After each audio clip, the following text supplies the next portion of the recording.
안녕하세요. 미국 캔자스 시티에 사는 ALS 12년차 도한철입니다. 저는 고려대학교 전자공학 박사, 컴퓨터 시스템 기술사로 한국전자통신연구원 책임연구원으로 근무했습니다. 2001년 미국 실리콘밸리로 이민해 미션 텔레콤 회사를 창업했습니다. 2011년부터 팔레스타인에 8차례 문화 IT 교육 봉사를 했고 2014년에 코이카의 팔레스타인 IT 창업지원센터 사업계획을 도왔는데 한국의 벤처 인큐베이팅 회사가 사업자로 선정됐습니다.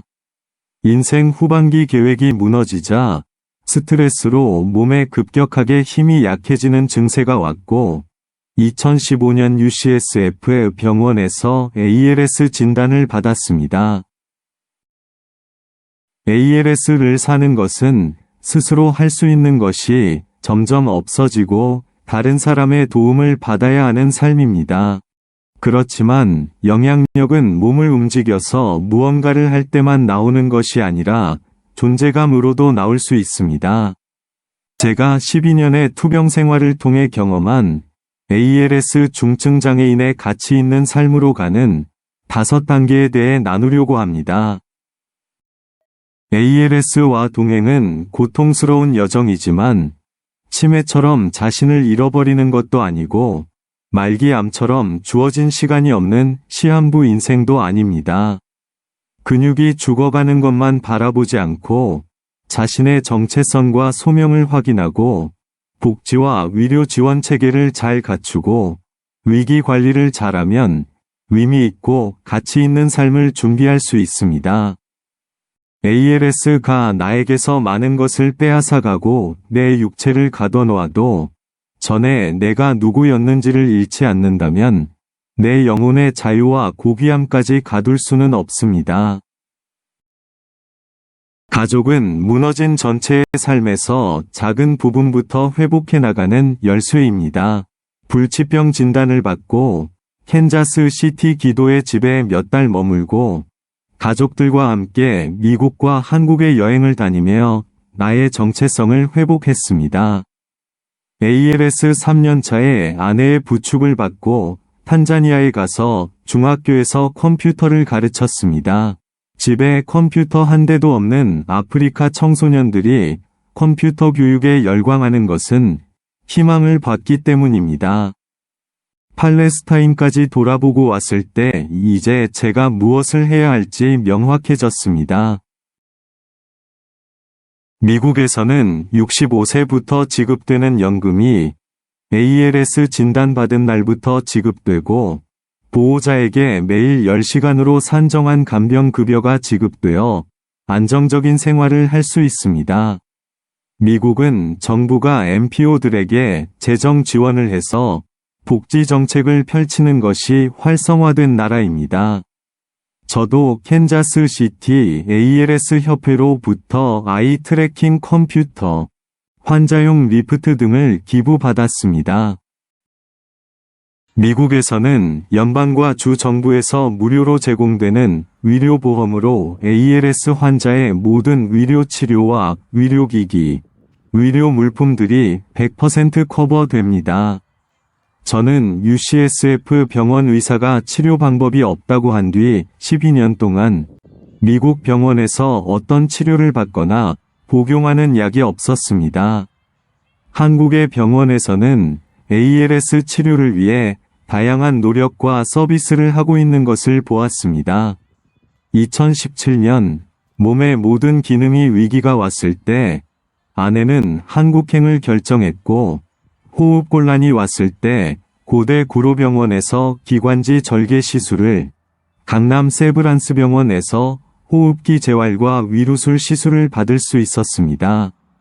저에게 목관과 위로관은 모든 것이 끝난 단계가 아니라 최원하 교수님 말처럼 세상 어디든지 다닐 수 있는 안전장비를 장착한 것이었습니다.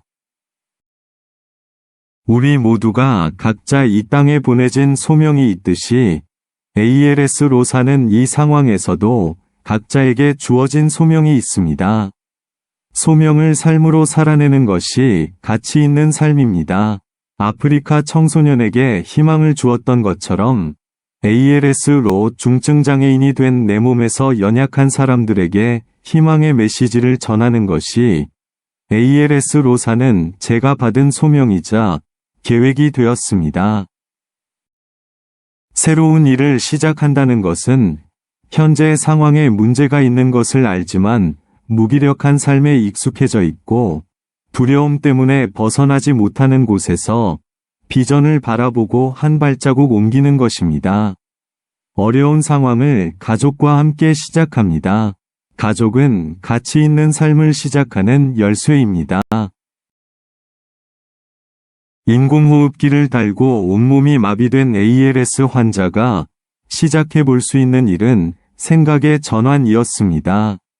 몸의 각각의 근육들이 나를 위해 해온 일들에 감사했고, 그것을 만드신 전능자의 은혜와 죽은 육체가 돼버린 저를 정성으로 돌보는 가족들의 사랑에 감사가 나왔습니다.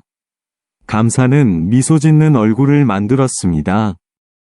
가족들은 무엇이라도 시작해보려는 저를 위해 미국 귀환을 결정했고, 저는 죽으면 죽으리라는 각오로 인공호흡기를 달고 미국행 비행기에 올라탔습니다. 가족들이 찾아준 아이 트래킹 컴퓨터와 장애인 차로 다시 세상과 연결되자 마음에 쌓아두었던 묵상의 글들이 운으로 쏟아져 나왔습니다. 아이 트래킹으로 글을 쓰고 영상으로 만들어 베데스다의 집 유튜브 채널에 올리고 눈으로 써내려간 희망 이야기 어디선가 작은 빛이 책을 출판해 희망의 메시지를 전하는 것이 연약한 ALS 환자의 사명이 되었습니다. 감사로 시작된 생각의 전환은 연쇄 반응을 일으켜 소명을 삶으로 살아내게 했습니다. 우리가 계획하는 일에 비전을 갖는 것은 그 일이 선한 영향력을 남기는 것이기 때문입니다. 동기부여란 내가 가진 비전을 전달하거나 설득하는 것이 아니라 고난을 대하는 나의 모습에서 가까운 사람들이 감동해서 비전에 동참하게 되는 것입니다. 미 정부의 하우스 오브 베데스다 이름으로 비영리 단체를 등록해 동역자들의 후원으로 책 배부와 ALS 환우 지원 사역을 공식적으로 했습니다. 어디선가 작은 빛이 책이 한국어로 출간된 후 동역자들의 자원으로 영어와 일본어, 중국어로도 번역판이 출판됐습니다.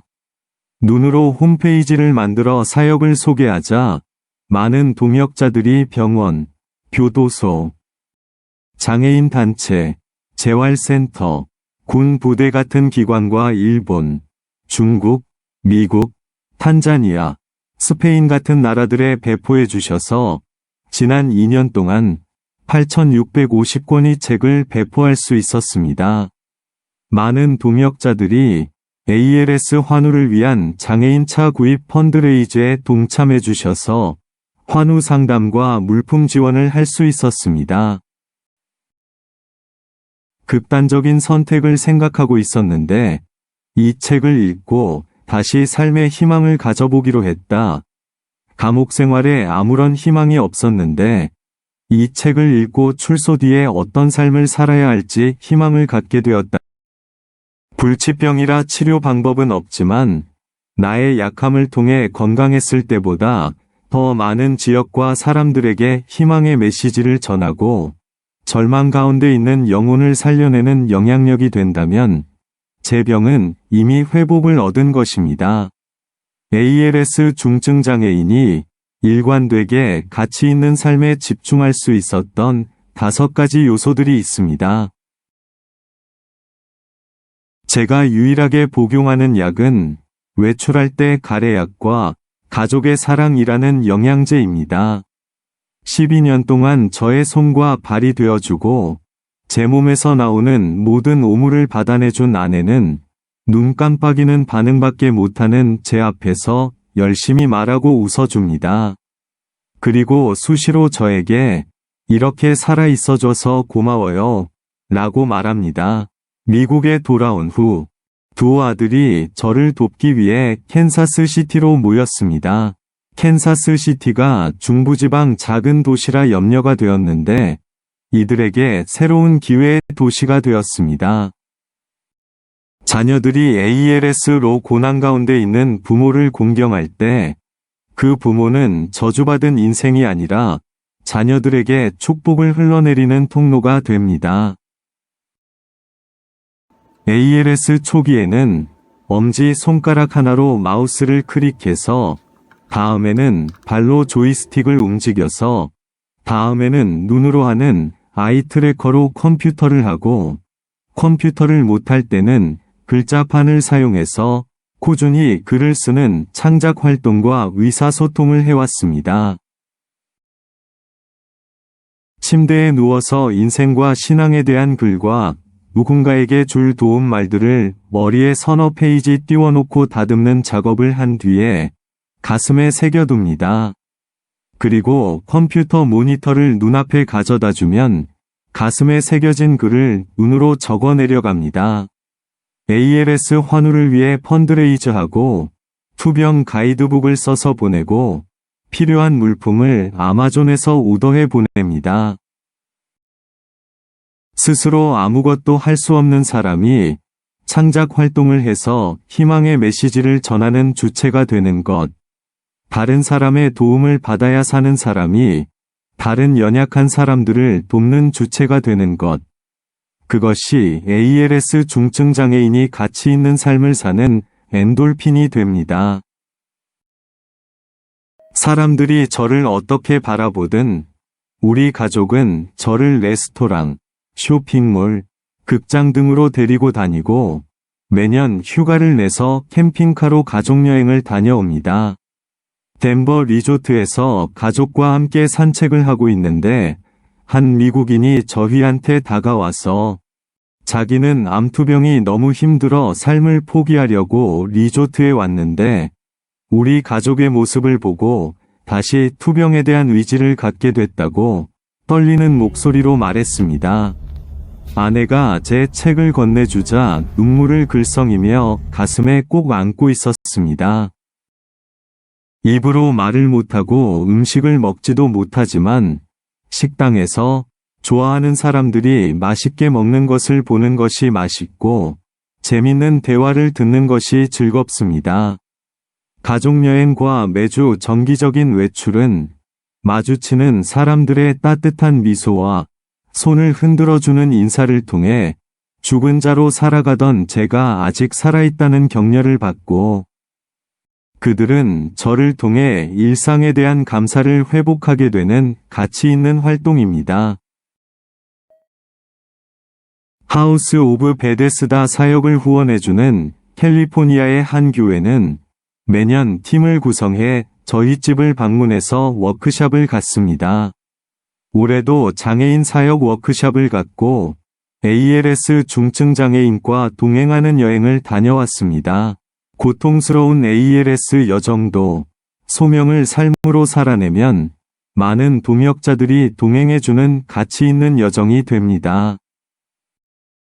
다른 중한 병들은 대부분 원인과 치료 방법이 어느 정도 밝혀져 조기에 발견되면 치유될 확률이 있지만 ALS는 원인을 알 수 없고 진행이 시작되면 자기 몸의 근육이 하나씩 죽어가는 것을 지켜봐야 하는 잔인한 병입니다.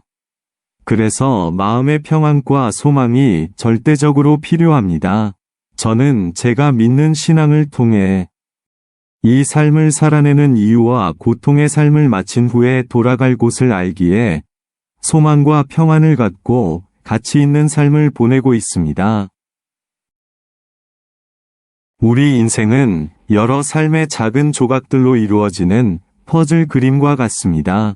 그 과정을 지날 때는 몰랐지만 훗날 인생의 그림 전체를 보았을 때 더 끼워 넣고 싶은 행복한 퍼즐 조각들이 있고 떼어내고 싶은 슬프고 후회되는 퍼즐 조각들이 있습니다. 그 중에는 ALS와 그 원인을 만들었을 몇 개의 조각들이 있을 것입니다. 그 조각들을 떼어내고 과거로 돌아가고 싶지만 우리 인생의 조각들은 퍼즐 맞추기처럼 손쉽게 되돌릴 수도 다시 시작할 수도 없습니다. 그러나 조각 하나가 잘못 놓였더라도 그 퍼즐 조각의 주위를 잘 맞춰 나가면 인생이라는 전체 그림이 달라질 수 있습니다. 저는 ALS라는 불행한 퍼즐 조각 주위에 전능자가 주시는 평안과 소망, 가족들의 사랑, 소명으로 사는 삶, 동역자들과의 동행이라는 조각을 맞춰가고 있습니다. 제 인생이라는 그림이 전부 완성되었을 때 후손들은 ALS 중증장애인의 가치 있는 삶이라는 제목의 명작을 보게 될 것입니다.